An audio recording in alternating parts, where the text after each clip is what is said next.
Well, you know, when something is wrong with our pets, you know what we do? We call our vet or take them in. Well, same story at the Greensboro Science Center, but let me tell you, those vets on site there, they take things to a whole different level. They are definitely what to see at the GSC.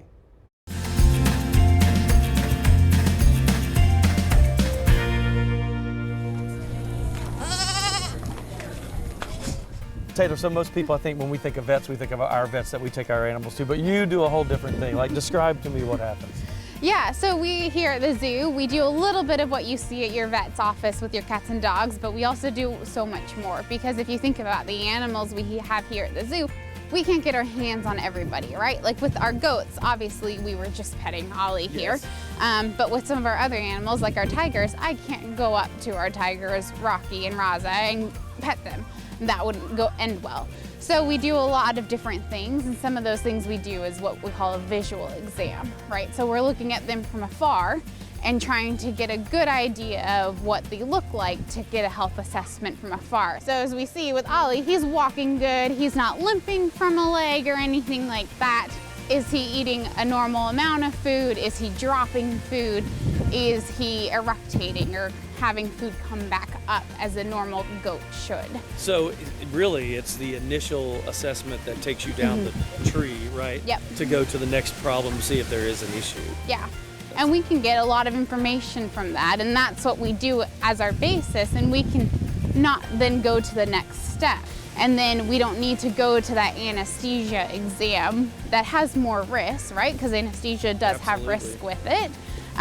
Every single year. We can maybe do that every other year, every third year, because we still do want to get blood samples to make sure their systemic health looks good too, that we can't always tell from a visual exam. So it's the first step. I like that. Exactly. Yes, that works. That works. Well, I love the goats. And fun fact, she just told me, Taylor, that goats don't have top front teeth, correct? Yep. So goat's mouth, just like cows or camels or things, they don't have the top incisors, so the front teeth that we have in our mouth, they have just the bottom set of incisors.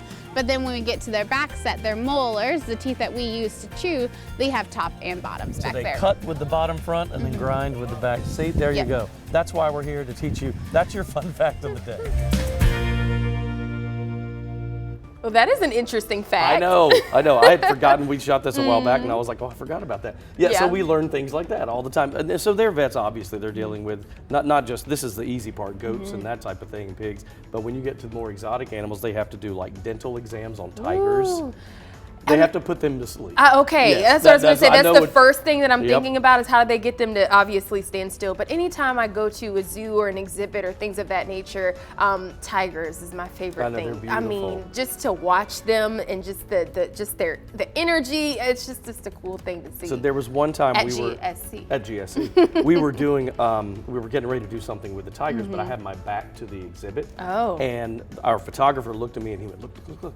And I turned around and the tiger was like practicing stalking. Creeping up on you, So he right? came up like this and then he reared up and then he just dropped down and walked away. my And she said gosh. that's them practicing what they would do in the wild if they could hunt their prey again. So I'm glad that fence was there. That's all And I have just to keep say. the fence right there, but That's from a right. distance, they are really cool to watch. Those vets do great work. Eric,